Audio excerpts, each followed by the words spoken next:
Depuis maintenant 3 mois, une soixantaine de personnes se sont installées au parc Jeanne-Jugan, situé à proximité de la gare Pardieu. Parmi eux, une vingtaine d'enfants, dont 6 scolarisés à proximité à l'école Charial.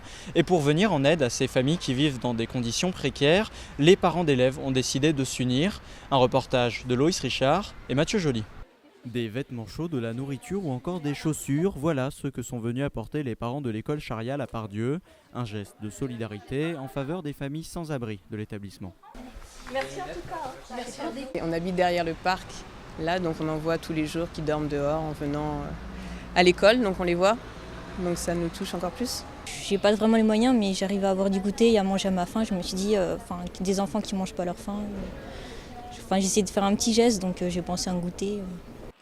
À une centaine de mètres de là, le parc Jeanne-Jugan. Depuis 3 mois, une soixantaine de personnes s'y sont installées. C'est eux qui vont profiter de la collecte de ce mardi. Mais pour ces familles, gérer la scolarité est parfois difficile. Pour faire ses devoirs, c'est impossible. On part c'est-à-dire centre commercial, surtout au centre commercial, pour faire ses leçons, ses devoirs. Et le soir, c'est difficile parce qu'il n'y a pas un endroit adéquat à ça. Pour ces familles qui dorment dehors, la collecte de vêtements et de nourriture est une aide indispensable, un moyen aussi de s'assurer que la précarité n'empêche pas la scolarité. C'est aussi dans cet esprit que s'est monté le collectif de parents d'élèves.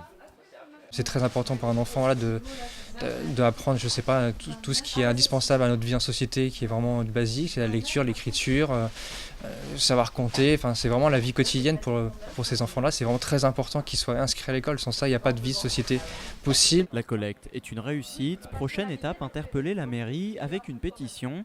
Elle a déjà recueilli 200 signatures.